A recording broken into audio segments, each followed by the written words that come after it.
चलिए बात करते हैं यूनियन लेजिस्लेचर की बात करेंगे। लेजिस्लेचर जो है ऑफिशियल रूल मेकिंग बॉडी है। हमारा जो लेजिस्लेचर है वो लोकसभा और राज्यसभा दो हाउसेस का बना हुआ है।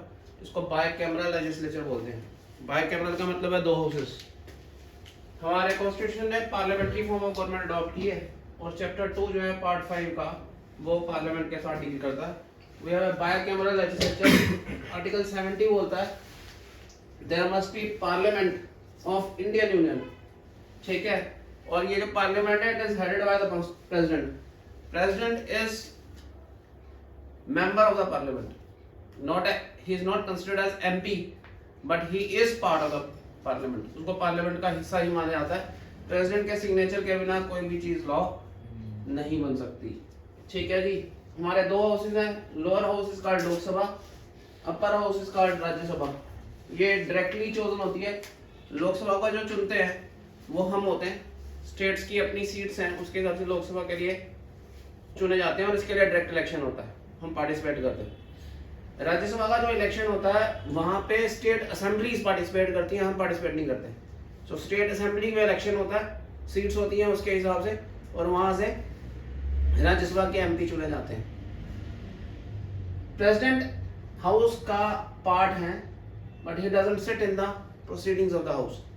उनके साइन के बिना कोई भी लॉ पास नहीं हो सकता। तो लेजिस्लेचर का हिस्सा है वो, but he doesn't sit into the proceedings of the house, he is a part of legislature। ये याद रखिएगा, बहुत गलती लगती है क्योंकि हम प्रेसिडेंट को तो देखते नहीं है, but president law making body का पार्ट है क्योंकि लॉ उसके बिना तो बन सकता ही नहीं है। राज्यसभा पहली बार बनी थी 3 अप्रैल 1952 को। लोकसभा उसके बाद बनी थी। लोकसभा पहले जनरल इलेक्शंस हुए थे, उसके बाद पहले जनरल इलेक्शन 1951-52 में हुआ और उसके बाद मई 13 1952 को पहली लोकसभा बनी थी। तो राज्यसभा पहले ही बन गई थी।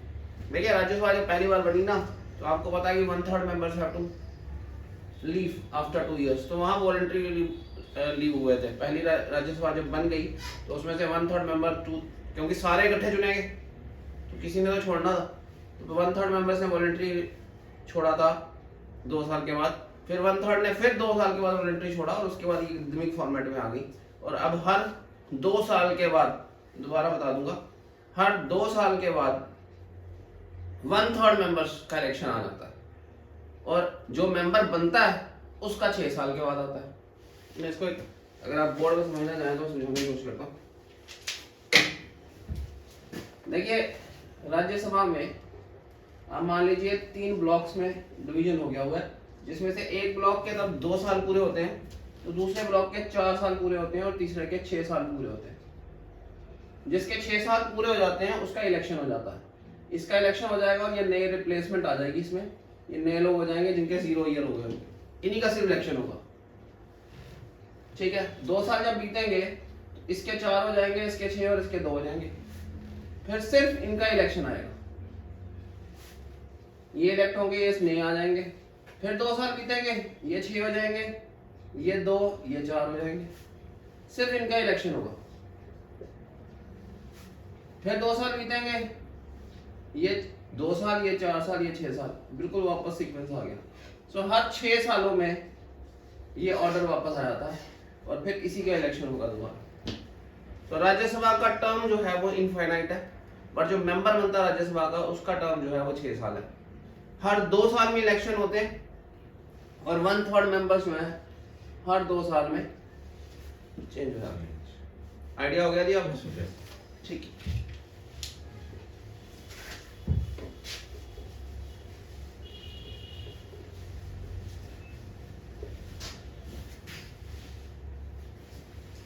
Composition of Rajya Sabha article 80 details देती है। काउंसिल ऑफ स्टेट और राज्यसभा। देखिए राज्यसभा में जो दबदबा रहता है ना, वो उनका रहता है जो जिनका दबदबा स्टेट के लेजिस्लेचर में होता है। क्योंकि जिनका स्टेट के लेजिस्लेचर में दबदबा होगा, जिस पार्टी का स्टेट के लेजिस्लेचर में दबदबा होगा, वो राज्यसभा के इलेक्शंस में अपने बंदों को, अपने लोगों को पहुंचा पाएगी। क्योंकि स्टेट के एमएलए पार्टिसिपेट करते हैं राज्यसभा के इलेक्शन में, तो राज्यसभा के मेंबरशिप पे डिपेंड करेगी कि स्टेट्स में किनकी गवर्नमेंट है। इसीलिए राज्यसभा को काउंसिल ऑफ स्टेट कहा जाता है। पॉइंट समझ आ गया आपको जी? लोकसभा तो डायरेक्टली चोजन है, इलेक्शन होगा, सारे हम चुन लेंगे लोकसभा के एमपी को। बट राज्यसभा के जो एमपी हैं उनको चुनने के लिए स्टेट का लेजिस्लेचर पार्टिसिपेट करेगा। अब किसी स्टेट में अगर किसी पार्टी की सरकार है तो उस स्टेट से जो एमपी चुन के जाएगा राज्यसभा के लिए वो भी उसी पार्टी का होगा। तो उस पार्टी की जो रिप्रेजेंटेशन होती है, उस स्टेट की रिप्रेजेंटेशन वो पार्टी करती है और उस पार्टी की रिप्रेजेंटेशन जो है राज्यसभा में हो जाती है। सो राज्यसभा तक आपका मेंबर पहुंच जाता है। तो आप सेंट्रल लेजिस्लेचर को इन्फ्लुएंस कर सकते हैं अगर आपके मेंबर राज्यसभा में है। अगर आप लोकसभा के इलेक्शन में अपना रिजल्ट नहीं दे पाए तो आपका कोई भी एमपी लोकसभा में नहीं होगा। बट अगर आपकी राज्यसभा में सरकार है तो राज्यसभा, आपकी स्टेट असेंबली में सरकार है तो वहां से जो मेंबर चुना जाएगा राज्यसभा के लिए वो तो आपकी पार्टी का होगा ना। तो आप राज्यसभा को डोमिनेट कर सकते हैं। मोस्टली ऐसा होता है कि लोकसभा में किसी की सरकार होती है, कोई उसको डोमिनेट कर रहा होता है, बट राज्यसभा में उसके काउंटर पार्टीज की भी सरकार होती है, क्योंकि वहां पे रिप्रेजेंटेशन किसकी होती है? स्टेट्स की। ठीक है जी। काउंसिल ऑफ स्टेट्स और राज्यसभा ये not more than 12 members, 12 member Rajya Sabha के लिए प्रेसिडेंट नॉमिनेट करते हैं। ये जनरली स्पेशल नेचर के होने चाहिए, साइंस की फील्ड से, आर्किटेक्चर, स्पोर्ट्स की फील्ड से हो सकते हैं। इसमें तेंदुलकर को किया गया था, रेखा को किया गया था। तो ऐसे रिप्रेजेंटेटिव्स चूज किए जाते हैं। 238 रिप्रेजेंटेटिव स्टेट्स और यूनियन टेरिटरी से आते हैं। स्टेट और यूनियन टेरिटरी से 238 रिप्रेजेंटेटिव्स चुने जाते हैं। ठीक है, ये स्टेट की असेंबली से चुने जाते हैं। राज्यसभा के लिए 90% लोग मैंने जिनसे बात की, जब मैं बात करता हूँ उनको ये पता नहीं होता कि राज्यसभा की मेंबरशिप आती कहाँ से। तो राज्यसभा के लिए इलेक्शन होता है, ये इलेक्शन असेंबली के अंदर होता है, वहां पे एमएलए पार्टिसिपेट करते हैं। तो ये पता होना चाहिए। ठीक है, ये मैंने बता दिया, लेजिस्लेटिव असेंबली में होता है और वहां के एमएलए पार्टिसिपेट करते हैं। लोकसभा जो है आर्टिकल 81 डील करता है, हाउस ऑफ पीपल बोलते हैं इसे, डायरेक्टली चोजन होती है, लोग सीधे चुनते हैं। इसमें 530 रिप्रेजेंटेटिव स्टेट से आते हैं, 20 यूनियन टेरिटरी से आते हैं। अब ये चेंज रहेगा, this figure is going to change after in the 2024 elections, क्योंकि जे.एंड.के को उन्होंने यूनियन टेरिटरी बना दिया। तो यूनियन टेरिटरी में जे.एंड.के की लोकसभा में 6 सीट्स हैं, तो 6 सीट्स जो है वो यूनिटी में बढ़ जाएंगी अब। ठीक है, जम्मू कश्मीर की 5 हो जाएंगी, लद्दाख की 1, तो 6 सीट्स जो है यूटी में बढ़ जाएंगी यहाँ पे, और यहाँ से 6 कम हो जाएंगी लोकसभा से। तो this figure will you will get a corrected figure by before the elections कि क्या एग्जैक्ट फिगर बन के आई है। और अभी डिलिमिटेशन के बाद हो सकता है इसमें चेंजेस भी किए जा सके जाए, बट अभी क्लियर नहीं है कि क्या पोजीशन है। ठीक है जी, क्योंकि डिलिमिटेशन कमीशन की रिकमेंडेशंस को फाइनल पार्लियामेंट अप्रूवल जो है अभी तक चल रहा है उस प्रोसेस को। ठीक है जी। रिप्रेजेंटेटिव स्टेट्स जो है डायरेक्टली चोजन होते हैं। सिक्किम की एक ही रिप्रेजेंटेशन है, वो वहां की असेंबली चुनती है। सिक्किम का लोकसभा में एक ही बंदा है, वो वहां की असेंबली ने चुन के भेजा होता है। राज्यसभा जो है ये कभी डिसॉल्व नहीं होती, मैंने अभी पूरा ये समझा दिया। It is a permanent body, 1/3 member every second year retire होते हैं। रिटायर का मतलब है उनका री इलेक्शन होता है। There is no limitation that you cannot be re-elected. You can be re-elected to the Rajya Sabha again. ठीक है जी। आप लोकसभा के लिए भी चुने जा सकते हैं इलेक्शन जीत के, आप राज्यसभा के लिए दोबारा नॉमिनेटेड भी हो सकते हैं। दोबारा आपका स्टेट में जो इलेक्शन होता है वहां से चुन के आ सकते हैं। लोकसभा का टर्म 5 साल है, ये इससे पहले भी डिसॉल्व हो जाती है। मैंने एक क्वेश्चन पढ़ा था, उसमें लिखा हुआ था कि लोकसभा का जो एमपी होता है या लोकसभा का टेन्योर क्या है। वैसे लोकसभा का टर्म है 5 साल, ठीक है, बट लोकसभा कभी भी डिसॉल्व की जा सकती है। अगर लोकसभा प्रेसिडेंट को लगता है कि वहां पे किसी की मेजोरिटी नहीं है और कोई मेजोरिटी प्रूव करने के हालात में नहीं है, उसमें 6 महीने बीत जाते हैं, तो प्रेसिडेंट लोकसभा को डिसॉल्व कर सकते हैं। तो ये नहीं है कि कोई अगर प्राइम मिनिस्टर बन गया तो उसने 5 साल के लिए बने ही रहना है। अगर प्राइम मिनिस्टर अपनी मेजोरिटी प्रूव नहीं कर पाएगा और वो किसी भी हालात में कोई भी नहीं प्रूव कर पाए उस टाइम, तो अल्टीमेटली लोकसभा को डिसॉल्व करके इलेक्शंस को दोबारा अनाउंस किया जा सकता है। नॉर्मल टर्म जो है पार्लियामेंट का वो 1 साल के लिए एक्सटेंड किया जा सकता है। क्या चीज लोकसभा बड़ी बार डिसॉल्व की है, ठीक है। नॉर्मल टर्म जो पीएम तो हमेशा 5 साल बाद ले भाई, जब इंदिरा गांधी का इशू हुआ था और उसने इमरजेंसी डिक्लेयर की थी तो लोकसभा डिसॉल्व कर दी थी उसने प्रेसिडेंट को रिकमेंडेशन दी थी कि इमरजेंसी डिक्लेयर कर दो। इमरजेंसी डिक्लेयर हो गई थी इंडिया के अंदर, वो डिसॉल्व हो जाती है। इलेक्शन दोबारा होते हैं। हाँ, इलेक्शन हुए थे, इलेक्शन हार गई थी वो। ठीक है। उसके बाद नई सरकार बन के आई जनता दल की सरकार भी 3 साल ही चल पाई। 78 में बनी, 77 में, 80 में दोबारा हार गई, वो जनता दल की सरकार वो टूट गई। वो बेसिकली कोएलिशन से बनी थी। 80 में इंदिरा गांधी फिर जीत गई, 80 में वो फिर शी वन द इलेक्शंस। ठीक है ना। नॉर्मल टर्म जो होता है पार्लियामेंट का, उसको एक्सटेंड किया जा सकता है नेशनल इमरजेंसी के टाइम पे, बट इसमें भी एक चीज समझने वाली है। सपोज करते हैं जैन में एक्सटेंशन मिली दिसंबर तक की, ठीक है, कितने महीने की, 12 मंथ की। मगर सपोज करते हैं मार्च में ये खत्म हो जाता है, नेशनल इमरजेंसी जो है ये ओवर हो जाती है मार्च में। अब मार्च में ओवर हो गई, अभी कितने महीने रहते हैं, 9 महीने रहते हैं। ये 9 मंथ की एक्सटेंशन मैक्सिमम, इसके बाद सिर्फ 6 मंथ हो सकती है।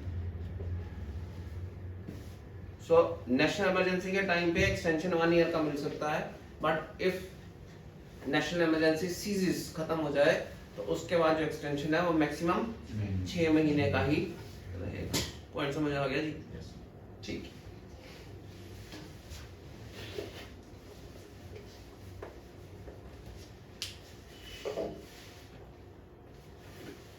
क्वालिफिकेशन, वाइस प्रेसिडेंट जो होता है ना, वो एक्स ऑफिशियो चेयरमैन, कुर्सी की ताकत है। जैसे नॉर्मली कुर्सी की ताकत क्या है, जो गवर्नर होता है वो मोस्टली सारी यूनिवर्सिटीज होती हैं स्टेट की, उनका चांसलर होता है, तो अपने आप ही जो कुर्सी बैठता है वही चांसलर बन जाता है। तो वैसे ही वाइस प्रेसिडेंट की कुर्सी की ताकत है कि वाइस प्रेसिडेंट कुर्सी पे बैठते he become the chairman of the Rajya Sabha. ठीक है। डिप्टी चेयरमैन जो है राज्यसभा के मेंबर्स में से चुना जाता है। चेयरमैन ना हो तो डिप्टी चेयरमैन चेयरमैन की ड्यूटी देता है। वैसे ही लोकसभा में स्पीकर डिप्टी स्पीकर होते हैं। ठीक है जी। चेयरमैन को निकालना हो तो उसे वाइस प्रेसिडेंट की कुर्सी से निकाला जाएगा तो ही निकलेगा, और उसका रिमूवल बड़ा मुश्किल नहीं है।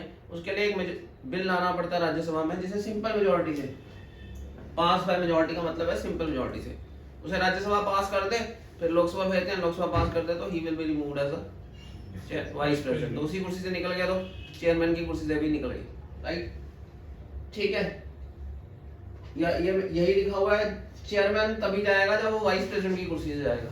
चेयरमैन को वाइस प्रेसिडेंट की कुर्सी से निकालोगे तो चेयरमैन की कुर्सी अपने आप ही खाली हो जाएगी। डिप्टी चेयरमैन और चेयरमैन, अच्छा, दोनों हाउसेस के साथ ये एप्लीकेबल है। जो भी मेंबर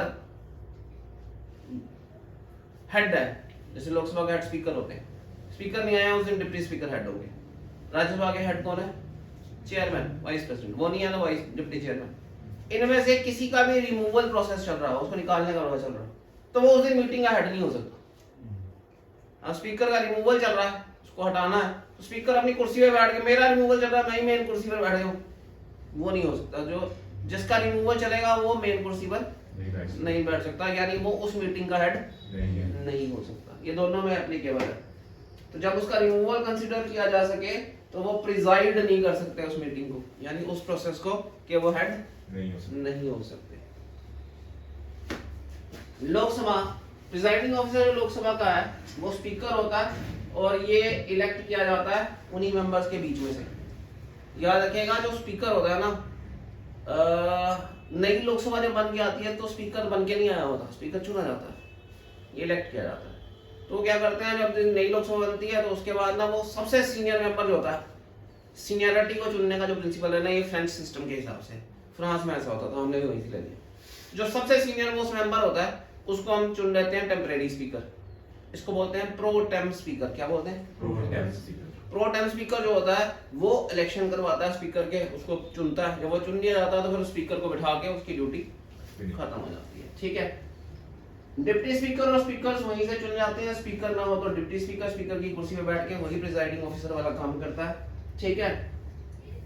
जितने देर तक हाउस चलता है, जितना उसका नॉर्मल टर्म होता है, उतनी देर तक स्पीकर या डिप्टी स्पीकर भी रहते हैं। ठीक है। इससे पहले वो जा सकते हैं अगर वो रिजाइन कर दें, या तो मेंबर ही ना रहे। अगर वो लोकसभा के मेंबर ही नहीं रहेंगे तो वो कहां से, देखो लोकसभा का मेंबर ना रहने के बहुत सारे कारण हो सकते हैं। आप अपनी पार्टी के विप के अगेंस्ट काम करते हैं, आप अपनी पार्टी के से बगावत कर देते हैं, तो आपकी पार्टी आपको निकाल देती है। लोकसभा में हमारे पास या राज्यसभा में अगर आपकी पार्टी आपको एक मेंबर को या 2 मेंबर को निकालते तो पार्टी आप बाहर हो जाते हैं, एमपी की कुर्सी चली जाती है। पॉइंट समझ आ गया आपको? सो आप सीज कर जाए मेंबर बनने से, आप रिजाइन कर दें by resignation which is address, ये दोनों रिजाइन कर सकते हैं। दोनों रेजिग्नेशन किसको लिखना होता है? स्पीकर ने डिप्टी स्पीकर को, डिप्टी स्पीकर ने स्पीकर को। इनको रिमूव किया जा सकता है, स्पीकर डिप्टी रिमूव का रिमूवल बड़ा आसान सा है। एक मेजॉरिटी, जहां भी सिर्फ मेजॉरिटी वर्ड लिखा हुआ है ना, इसका मतलब सिंपल मेजॉरिटी है। Simple majority is 50% of the present and voting plus 1 vote, एक ज्यादा होना चाहिए। सो मेजॉरिटी से एक रेजोल्यूशन पास करना है, जितने मेंबर आए हुए हैं करंट का मेजॉरिटी अगर पास कर दे तो हम इसको रिमूव कर सकते हैं। स्पीकर का रिमूवल कोई बड़ा मुश्किल प्रोसेस नहीं है। अभी हमने वाइस प्रेसिडेंट चेंज किया, कोई मुश्किल प्रोसीजर नहीं है। अभी रिसेंटली वाइस प्रेसिडेंट चेंज हुए, वाइस प्रेसिडेंट के लिए एक राज्यसभा रेजोल्यूशन आया, पास कराया, लोकसभा के पास कराया, वाइस प्रेसिडेंट चेंज हो, कोई मुश्किल काम नहीं। ठीक है, मैंने बता दिया जब लोकसभा चुनी जाती है पहली बार तो सीनियर मोस्ट मेंबर जो होता है उसको हम टेम्परेरी स्पीकर ले लेते हैं, that is called the pro tem speaker. ये इलेक्शंस करवाता है अगले स्पीकर के और उसको फिर कुर्सी पर बिठाने पर इसकी ड्यूटी खत्म हो जाती है।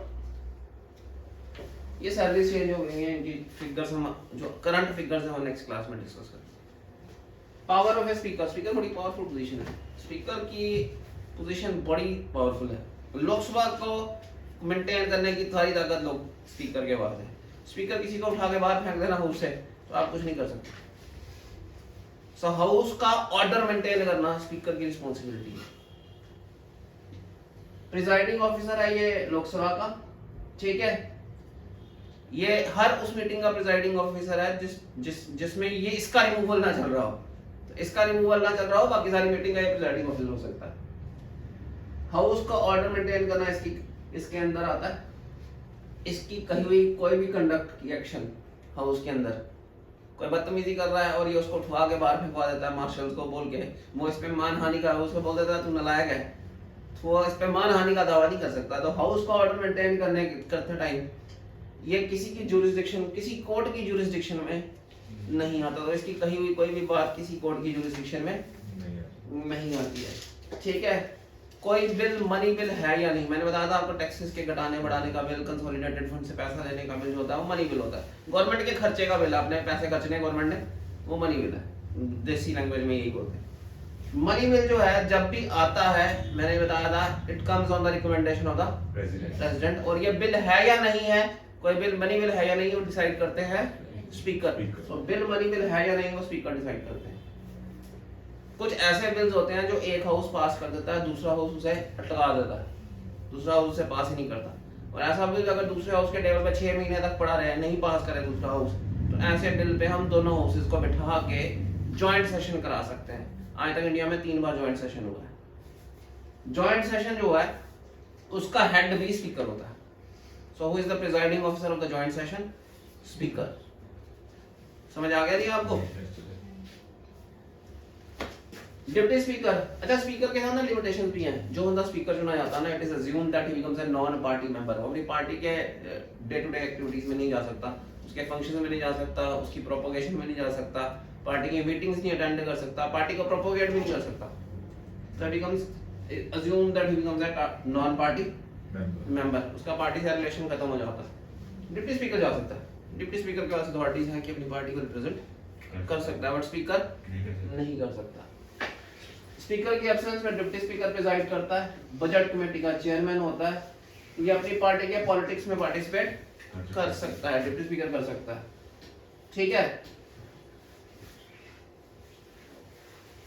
अच्छा एक चीज और है स्पीकर के साथ, अगर किसी बिल पे वोटिंग हो रही है तो जो स्पीकर होता है, या स्पीकर नहीं हो, डिप्टी स्पीकर हो, जो बैठा हुआ मेन कुर्सी पर, उसको बिल पे वोट नहीं करना है।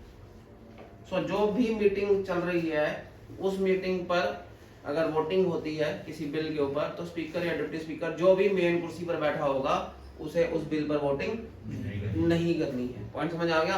ही can only cast vote in case of equality of votes. अगर वोट्स बराबर आ जाएं then he can cast vote, otherwise उसका मेन काम मीटिंग को ही चलाना है, वोटिंग करना उस दिन नहीं है। बराबर आ जाए तो फिर उसका काम है, ठीक है। ये हाउस में बोल सकता है, डेलिब्रेशन में पार्ट्स कर सकता है, वोट कर सकता है मेंबर, अगर ये मेन कुर्सी पर नहीं बैठा। अगर यही खुद मेन कुर्सी पर बैठा हुआ तो उस दिन स्पीकर की तरह ड्यूटी होगी, तो ये भी वोटिंग नहीं कर सकता। When he is presiding, he cannot vote, and he can only vote in case of equality of votes when he is presiding. अगर स्पीकर की जगह बैठा हुआ है फिर स्पीकर की तरह ही ये उस टाइम ही वोट कर पाएगा जब इक्वालिटी ऑफ वोट्स होंगे। सेक्रेटरी जनरल, आप मान लो जी पार्लियामेंट का सेक्रेटरी है ये। अब सेक्रेटरी क्या क्या काम करता है? सारे काम आ गए, फाइलें मेंटेन करनी, रिकॉर्ड रखने, अटेंडेंस देखनी, कौन आ रहा है नहीं आ रहा है, कोई छुट्टी पे है तो उसका हिसाब किताब रखना। पॉइंट समझ आ गया आपको? Parliament is basically house of records. हर बात कही हुई पार्लियामेंट में उसको रिकॉर्ड किया जाता है, ओरल भी, रिटर्न भी, वीडियोग्राफी भी। उसको मेंटेन करना, पार्लियामेंट की लाइब्रेरी मेंटेन करना, पार्लियामेंट का फर्नीचर मेंटेन करना, सब कुछ इसका काम है।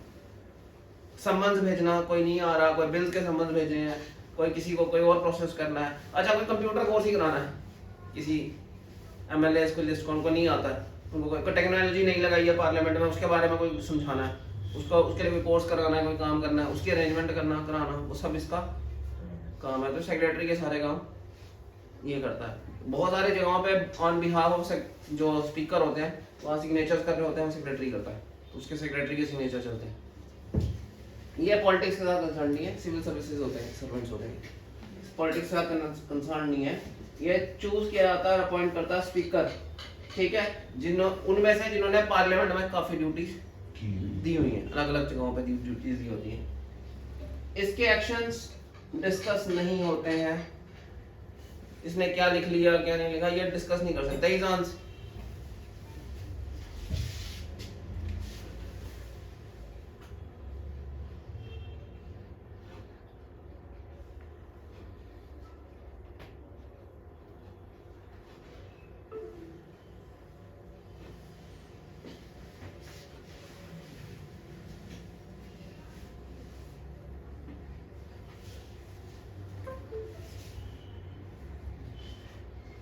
डिस्कनेक्ट हो गए।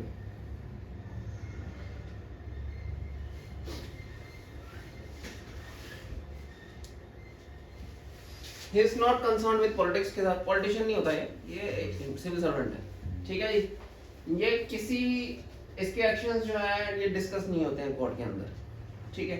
अच्छा पार्लियामेंट की ना एक बड़ी ताकत है, पार्लियामेंट में सिर्फ एमपी ही बोल सकते हैं, एब्सोल्यूट पावर बोलते हैं।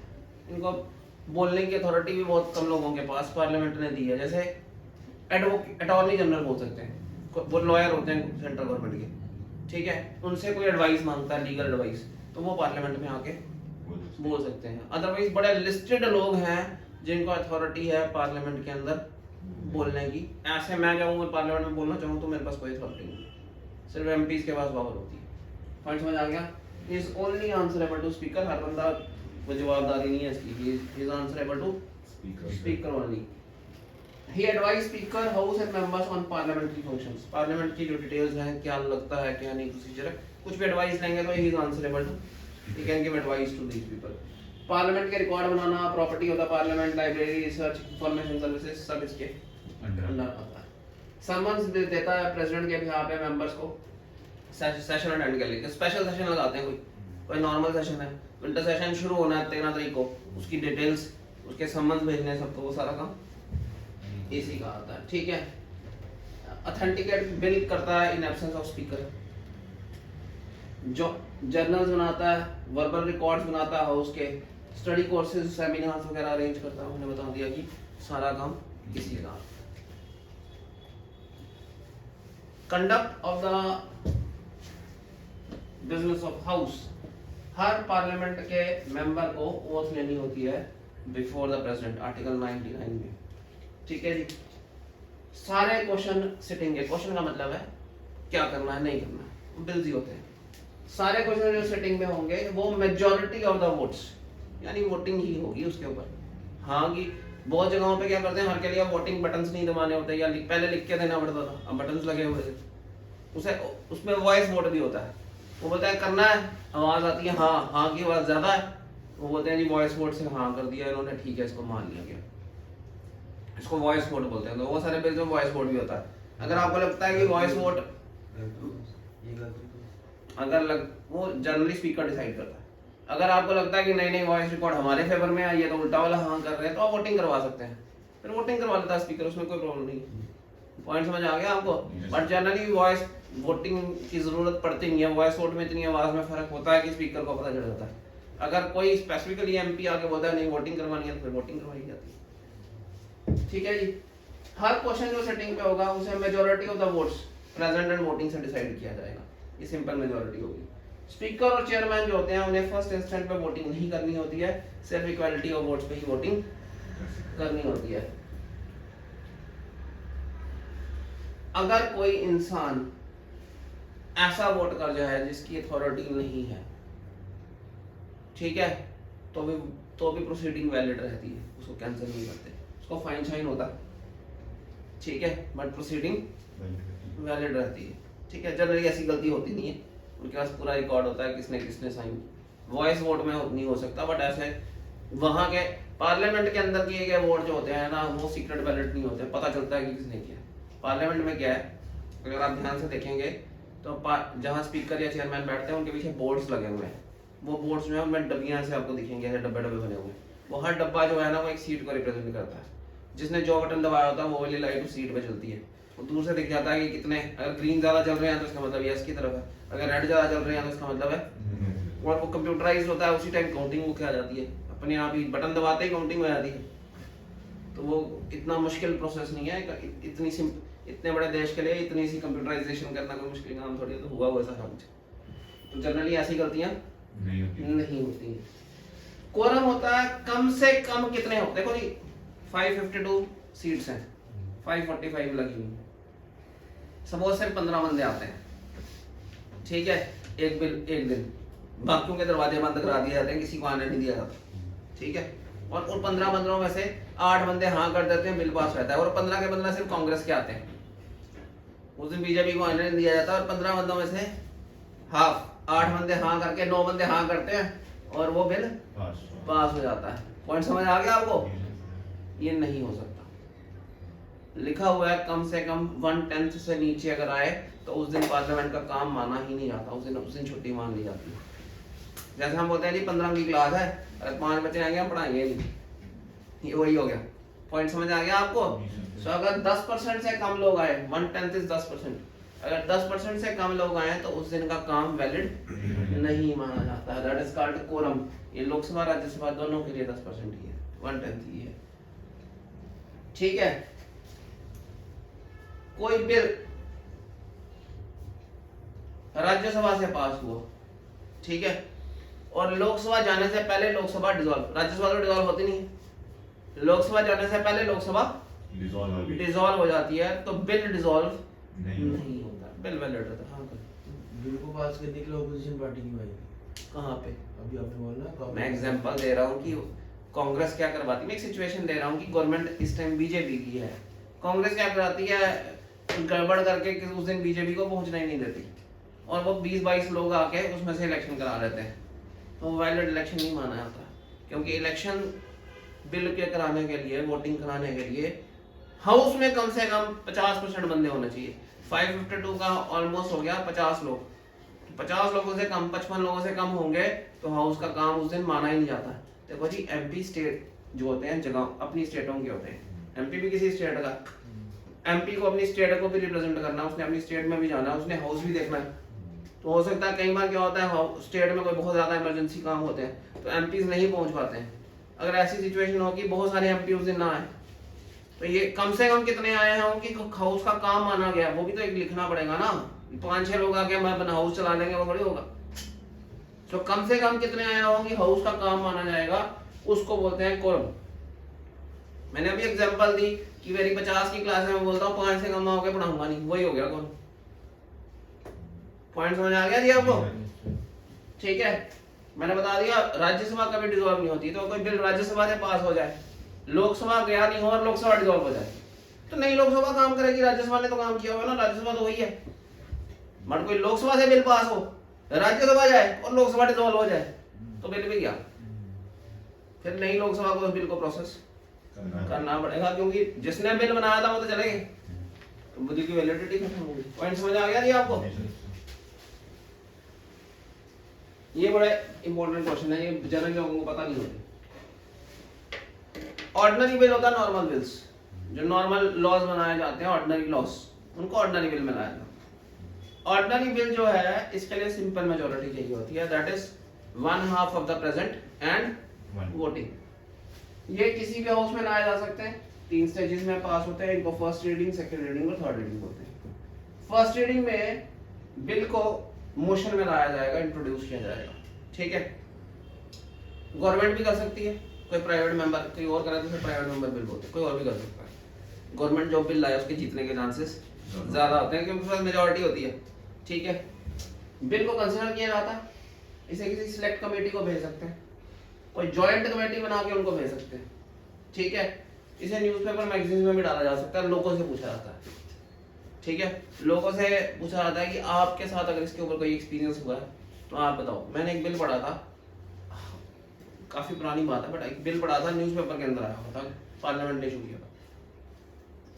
लॉ के हिसाब से ये है कि अगर एक वुमेन किसी अपने हस्बैंड पे डाउरी क्राइम फाइल करती है तो बिना सबूत के भी उसके हस्बैंड को और उसकी फैमिली को अरेस्ट किया जा सकता है। इसको अमेंड करने के लिए बिल लाया था गया था कि जब तक सबूत ना हो अरेस्ट ना किया जाए, ठीक है। तो लोगों से एडवाइस पूछी गई थी। अब बहुत सारे हस्बैंड्स हो सकते हैं, बहुत सारे ऐसे लोग हो सकते हैं जहां ये मिसयूज हुआ हो, तो वो उनसे एडवाइस पूछी जाती है कि आप अपना एक्सपीरियंस बताओ। उनके एक्सपीरियंस की इंफॉर्मेशन को बताया नहीं जाता है, दैट इज नॉट, वो हिडन रहती है, गवर्नमेंट की रिकॉर्ड्स में रहती है, बट उसको एक्सप्रेस नहीं किया जाता कि किसने इंफॉर्मेशन भेजी थी। तो ये सीक्रेट इंफॉर्मेशन की तरह ही मेंटेन किया जाता है। उसमें लिखा होता है आपकी सीक्रेसी मेंटेन होगी, आपका सब कुछ होगा। तो लोगों से एडवाइस दी जाती है। अब लोग एडवाइस करेंगे तो गवर्नमेंट के पास डिटेल आएगी, इसका ये भी हो सकता है, किसी ने इस तरह इसको मिसयूज किया, किसी ने इस तरह मिसयूज किया, तो it can give them better information about what is really happening in the eight ground. समझ रहे हैं मेरी बात?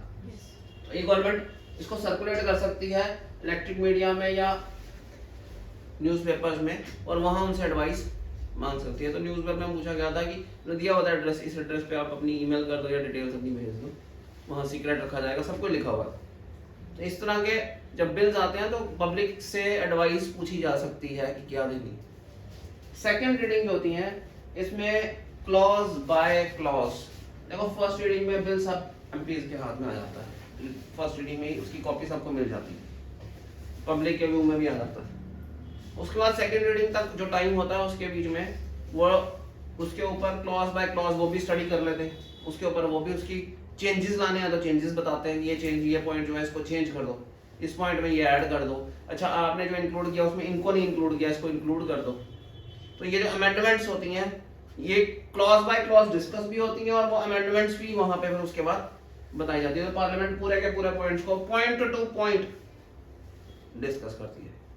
और उसके बाद थर्ड रीडिंग होती है जिसमें उन पॉइंट्स के ऊपर वोटिंग होती है। जरूरी नहीं है अगर उसके अंदर 15 पॉइंट है तो 15 के 15 उस दिन पास हो जाए, हो सकता है उसमें से 13 ही पास हो, 2 पॉइंट पास ना हो। पॉइंट समझ आया नहीं? ठीक है।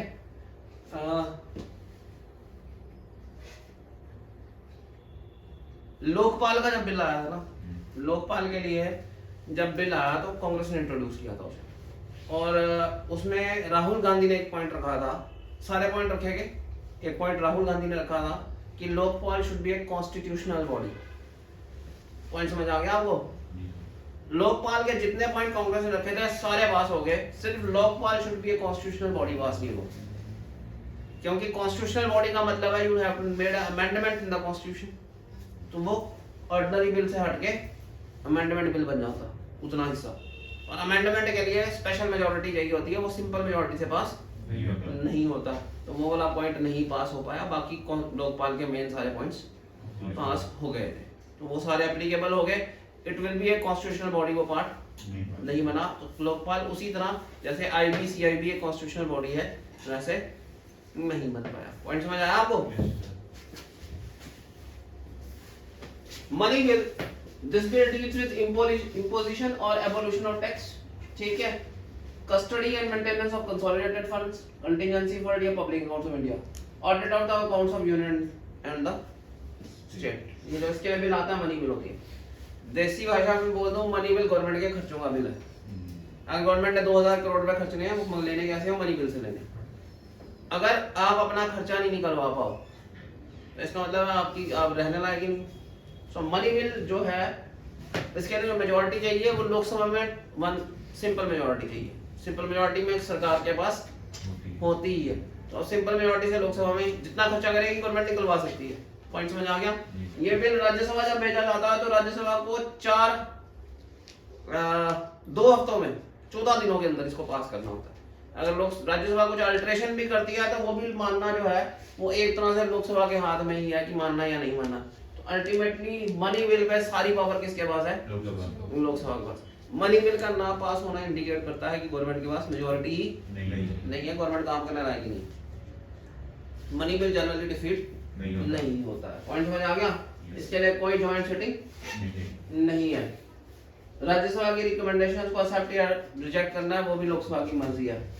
ठीक है, अगर 2 हफ्ते से ज्यादा ये राज्य 14 दिन से 2 हफ्ते से ज्यादा उधर पड़ा रहे राज्यसभा में, इट इज अज्यूम्ड कि पास हो गया, it is deemed to have been passed, कि राज्यसभा ने इसको पास कर दिया। सारी ताकतें किसके पास है? लोकसभा। इसीलिए बोलते हैं Lok Sabha is more powerful than Rajya Sabha. Point समझ आया? अमेंडमेंट बिल किसी हाउस में इनिशिएट कर सकते हैं। मनी बिल लोकसभा से ही होता है। मनी बिल की 2-3 पॉइंट्स दोबारा बताता हूँ। मनी बिल लोकसभा से ही होता है, प्रेसिडेंट की रिकमेंडेशन पे आता है, स्पीकर डिसाइड करते हैं, राज्यसभा को 14 दिनों के अंदर इसको हाँ करना ही है। अगर नहीं करती है तो it is assumed to have been passed, और अगर वो कोई चेंज करती है तो लोकसभा ने मानना है या नहीं मानना वो भी मर्जी लोकसभा की। पॉइंट्स में आ गया। अमेंडमेंट बिल किसी हाउस में आ सकता है। ठीक है, अभी जो JNK की अमेंडमेंट हुई है उसका जो बिल आया था वो पहले राज्यसभा है, तो किसी भी हाउस में लाया जा सकता है। ठीक है, majority of the 2/3 of the members not less than, ठीक है, 2/3 of the member of the house present and voting.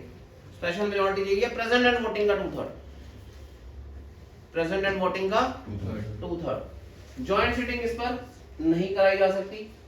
ठीक है, और कुछ प्रोविजंस जो सेंटर स्टेट के रिलेशनशिप को अल्टर कर जाते हैं, कोई ऐसा प्रोविजन हो जिससे सेंटर और स्टेट का रिलेशनशिप अल्टर हो रहा है, कोई ऐसा अमेंडमेंट जिसे कोई चीज सेंटर से हम स्टेट से हम कम कर रहे हैं, स्टेट को दे रहे हैं, सेंटर से कम हो रही है, ऐसी अमेंडमेंट करनी है। जैसे GST का बिल हुआ था, GST ने टैक्सेशन को पूरा अल्टर कर दिया पूरे सेंटर स्टेट में। GST के बिल को स्टेटों से भी पास कराना पड़ता है। ऐसे बिल को 1/2 ऑफ द स्टेट के लेजिस्लेचर से भी पास कराना पड़ेगा। पॉइंट समझ आ गया आपको जी? एप्रोप्रिएशन बिल, ठीक है, कोई ग्रांट आने पैसे मांगे, ग्रांट फॉर डिमांड किया और वो पास हो गया। किसी ने बोला मेरे को 5,000 करोड़ चाहिए प्रोजेक्ट के लिए। सपोज मैं एक एग्जांपल देता हूँ, आपने किसी नहर को पक्का कराना है या किसी बांध को पक्का कराना है, क्योंकि वहां पे पानी रोज बाढ़ से आ जाता है। किसी एरिया में कोई कैनाल को के कॉर्नर पक्के कराने हैं, उसके लिए हमने 5,000 करोड़ रुपए इशू कर दिए। ठीक है, ग्रांट इशू हो गई। अब 1 मिनट में इतने पैसे कैसे दे देंगे? कहीं से अरेंजमेंट होगा, कहीं ट्रांसफर होगा, कोई it will take some time. उतनी देर में हो सकता है बारिश फिर हो जाए, बांध फिर टूट जाए, फिर पानी लोगों को नुकसान हो जाए। तो हम क्या करते हैं, एप्रोप्रिएट अमाउंट कंसोलिडेटेड फंड से दे देते हैं। हम उसको बोलते हैं यार ये ले 100 करोड़ तो लो, जो पहले मेन काम कराने जहाँ पे वहां से शुरू करो। तो एक एप्रोप्रिएट अमाउंट इशू कर देते हैं। जिसको 5,000 करोड़ दिए उसको 100 करोड़ तो देना ही देना। ऐसे बिल की डिमांड जो है कभी भी अपोज नहीं होती। देने है तो पहले दे दिए। जब उसको ग्रांट इशू हो चुकी है तो उसके अप्रोप्रिएट देने में क्या दे दिए। तो ये bill introduction such bill is not opposed. Point समझ आ गया आपको? पार्लियामेंट्री टर्म्स, नॉर्मल डे जो है ना बिजनेस का, वो स्टार्ट होता है क्वेश्चन से। क्वेश्चंस पूछे जाते हैं एमपी से। इनमें 3 तरह के क्वेश्चन पूछे जाते हैं, स्टेयर्ड, अनस्टेयर्ड और शॉर्ट नोटिस। स्टेयर्ड क्वेश्चन वो होता है जिनके लिए ओरल आंसर चाहिए। ठीक है जी, स्टेयर्ड क्वेश्चन होते हैं, आप पूछते हैं ओरली वो आंसर देता है। अब आपने किसी मिनिस्टर को बोला यार ये खर्चे हुए थे, इसकी डिटेल्स क्या है, उसने कोई करता है थोड़े मारे हुए। ठीक है, वो अपने डिपार्टमेंट भेजेगा, वहां से डिटेल्स आएगी। ऐसे के लिए अनस्टेयर्ड क्वेश्चन होते हैं, इसके लिए उसको हमें मिनिस्टर को नोटिस देना पड़ता है 10 दिन का। तो वो अपनी गाइडलाइन डिटेल्स लेके आता है और वो फिर पार्लियामेंट में उसको बताता है। शॉर्ट नोटिस क्वेश्चन जो है वो आप एक ही पूछ सकते हैं पूरे दिन में, इसके लिए स्पीकर से परमिशन लेनी पड़ती है। देखो पार्लियामेंट ने 1-1 मिनट का हिसाब किताब लिख लिया होता है। कि आज इसने इतने मिनट बोलना है, इसने इतने मिनट करना है, इस बोल पे इतने मिनट वोटिंग होगी। अब कोई बीच में कुछ भी करना चाहे तो पूरा प्रोसीजर हिल जाएगा। तो इसलिए हर बंदे को हर चीज़ अलाउ की नहीं जा सकती, स्पीकर के ऊपर होता है परमिशन पे। तो शॉर्ट नोटिस क्वेश्चन हम एक पूछ सकते हैं, पब्लिक इंपॉर्टेंस के क्वेश्चन होते हैं जनरली, इसके लिए स्पीकर हाँ करेगा तभी पूछ पाएंगे, हाँ वैसे नहीं पूछ पाएंगे, स्पीकर से परमिशन लेनी पड़ती है। नून का टाइम जो होता है 0 आवर होता है, लंच में जो आता है खाना खा लिया होता है, तो नून का टाइम होता है, इसको हम 0 आवर बोलते हैं। इसमें जनरली बिल्स पे डिस्कशन होती है। आपको जो एमपी सोए हुए दिखते हैं वो इसी टाइम दिखते हैं। सर शॉर्ट नोटिस में क्वेश्चन कैसे होते हैं? जैसे वो कोई भी पब्लिक इंपॉर्टेंस का क्वेश्चन हो सकता है, किसी जगह पे कोई इवेंट हो गया उसके ऊपर किसी मिनिस्टर से पूछना है, किसी गाइडलाइंस किसी मिनिस्टर से हो सकती है, कोई डिपार्टमेंटल क्वेश्चन हो सकता है, उसके बड़े सारे क्वेश्चन हो सकते हैं। वो एक ही क्यों पूछ रहा था? अलाउ इतने एमपी हैं, हर एमपी अगर क्वेश्चन पूछना शुरू कर देगा तो जो मेन काम रखा हुआ है वो कहाँ पूरा करेंगे? देखिए हंसने वाली हम ना जो हमें दिखाया जाता है ना हम वैसा ही सोचते हैं, बट हम ये नहीं सोचते हैं कि जो एमपी सोया हुआ दिख रहा है वो कोई ऑफिस जाके सो सकता है ऐसे। बहुत वर्कलोड होता है एमपी का। वो रात को हो सकता है अपनी कॉन्स्टिट्यूएंसी में था, 8 घंटे उसने किसी विलेज को ट्रैवल किया हुआ था, वहां से वो वापस आया था, उसके बाद उसने सुबह फ्लाइट पकड़ी 5 बजे की, उसके बाद वो 7 बजे ऑफिस पहुंचा, नहाया धोया पार्लियामेंट पहुंच गया, उसके पास टाइम ही नहीं है, पूरी रात सोया नहीं है। पॉइंट समझ आ गया? तो it is very easy to laugh on the people. Parliament में जब वो दिखाते हैं ना तो इतना मजाक उड़ाते हैं, मगर ये भूल जाते हैं कि जो लोग वहां काम कर रहे हैं दे आर एज्ड पीपल, 40 50 60 साल से के लोग हैं जो पूरी रात कितनी रातों से पता नहीं सोए नहीं है, उनके ऊपर कितना वर्कलोड है, पूरी एक कॉन्स्टिट्यूएंसी को रिप्रेजेंट कर रहे हैं जिसकी पॉपुलेशन जो है वो 1.5-2 करोड़ है। समझ रहे हैं मेरी बात आप? 1 करोड़ कॉन्स्टिट्यूएंसी की पॉपुलेशन है, उसको रिप्रेजेंट कर रहे हैं, वहां पे कितना वर्कलोड है, कितनी डिस्ट्रिक्ट्स उनको मेंटेन करनी है, वो रात को कहाँ थे, शाम को पता नहीं कहाँ थे, सुबह सोए आए भी थे, खाना खाया भी है नहीं है, हमें उनका सोता हुआ दिखता है बंदा। So it is very easy to laugh, but ये गलत तरह का प्रोपेगेंडा है, ऐसा नहीं करना चाहिए। वी शुड एनकरेज पीपल कि ऐसी सिचुएशन तभी आती है जब आप बहुत ज्यादा काम करते हैं, और ऐसे काम करने वाले लोग हैं हमारे पास, we should be thankful of these people, right? मैं समझ आई आपको? सो 0 आवर वो टाइम है जहां मजाक बनाने के लिए तो ठीक है, बट जनरली बिल्स पे वो डिस्कशन इसी टाइम पे होता है। एडजॉर्नमेंट मोशन, एडजॉर्नमेंट मोशन जो है, सपोज आज मैंने अभी बताया कि आपको पूरा काम लिखा हुआ था पूरे दिन का, ये 2 मिनट ये, रात को कोई बड़ा तूफान आ जाता है, कोई गड़बड़ हो जाती है बहुत बड़ी, गवर्नमेंट के किसी रिप्रेजेंटेटिव से कोई गलती हो जाती है, बहुत बड़ी गलती होती है, आप बोलते हो काम छोड़ो, पहले हमें इसको पकड़ना है, पहले ये बताएगा ये जवाब देगा हमारे को। तो आप चाहते हो कि जो काम रखा गया है इसको हटा के पहले इस काम का जवाब दो। जैसे लैंड रिफॉर्म्स पे लाने की कोशिश की गई, ठीक है, गवर्नमेंट को they want to hold government responsible कि जो लैंड रिफॉर्म्स है आपसे संभालना तो जान ही दे, साल हो गया आज स्ट्राइक्स होते हुए, पूरा का पूरा रास्ता पूरा पंजाब बंद है। पॉइंट समझ आ रहे हैं आपको? अब ऐसे इवेंट पे गवर्नमेंट को पकड़ना चाहते हो तो आप बोलते हो काम छोड़ो, पहले हमारे को बताओ कि ये इसका जवाब दो। तो जो काम है उनको पोस्टपोन करके इस इशू को डिस्कस करना है आज, इसको एडजॉर्नमेंट मोशन बोलते हैं। इसके लिए 50 एमपी सिग्नेचर करके देंगे तो फिर काम शुरू होगा। कोर्ट में जो बोलते हैं एडजर्न वही होता है। कोर्ट की एडजॉर्नमेंट अलग है, ये पार्लियामेंट की बात कर रहे हैं, ये पार्ट की एडजॉर्नमेंट है। तो जो काम रखा गया है, एडजॉर्नमेंट का मतलब यही होता है जो आज प्रोसीजर रखा गया आज नहीं करेंगे, अब इसको आगे करेंगे, बट आज हम इसको डिस्कस करेंगे। ये मोशन लाया गया है to adjourn the proceeding of the house to take some matter और अर्जेंट पब्लिक इंपॉर्टेंस, जिसकी बड़ी ज्यादा जरूरत पड़ जाए, उस इशू को डिस्कस करना हो, तो जो काम रखा गया था उसको बोलते हैं पोस्टपोन करो, पहले इस काम को आज हम करेंगे। इसके लिए 50 मेंबर्स की सपोर्ट मिलनी चाहिए, ठीक है, और सिटिंग शुरू होने से पहले ये नोटिस देना पड़ता है अगर शुरू करना। गिलोटिन, ठीक है, देखो हमारे 3 सेशन होते हैं, समर, मॉनसून, विंटर। लोकसभा भी खत्म, अभी जैसे 23 लोक जो है 2024 में ये लोकसभा खत्म हो जाएगी, चल रही है, लास्ट ऑफ द डे 3-4 दिन रहेंगे।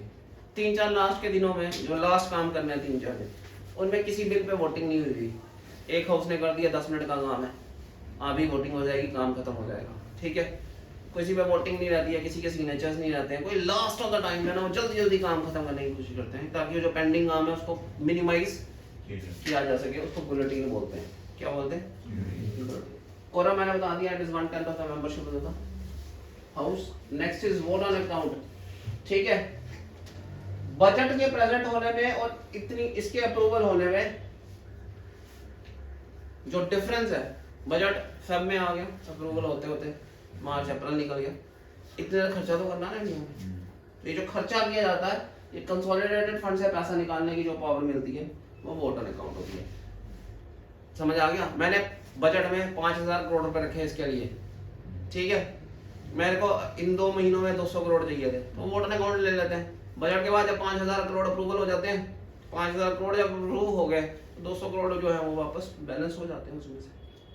आइडिया हुआ जी? ठीक है तो ये ऐसे हो गया कि जो जिन दिनों में बजट का प्रोसेस चल रहा है उतने दिनों का खर्चा जो निकालने के लिए पैसे मिलते हैं वो वोट ऑन अकाउंट से अकाउंट मिलते हैं। समझ आ रहा है जी? Yes, sir. Control auditor general से नेक्स्ट क्लास में करेंगे। Thank you.